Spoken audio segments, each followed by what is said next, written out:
Shtrëngata, shiu dhe rrezik për mbytje, këto janë zonat që do të preken. Instituti i Gjeoshkencave njofton se ditën e sotme, 17 nëntor, pritën rreshje mesatare deri lokalisht intensive në qarqet Shkodër, Lezhë dhe Vlorë, ndërsa në qarqet Kukës, Dibër, Tiranë, Durrës dhe Gjirokastër priten rreshje të dobta deri lokalisht mesatare, të shoqëruara me shtrëngata. Në qarqet e tjera priten rreshje të dobta.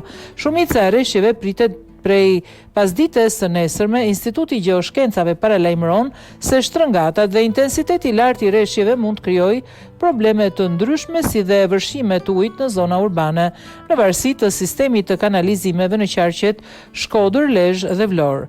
Shoqëria Ujësjellës Kanalizimeve Vlorë, UKV, duke u referuar njoftimit të qendrës kombëtare për parashikimin dhe monitorimin e rrezikeve natyrore, bën me dije se ditën e hënë, datë 17 nëntor dhe ditën e martë në 18 nëntor, qyteti Vlorës parashikohet përfshihet nga rreshje shiu mesatare deri lokalisht intensive.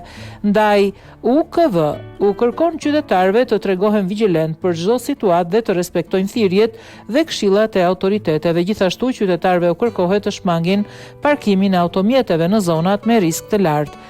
UKV garanton se grupet e punës do të jenë të angazhuara në marrjen e masave paraprake, si dhe do të jenë në terren në monitorimin e situatës, duke ndërhyrë sipas rastit nëse do të jetë e nevojshme.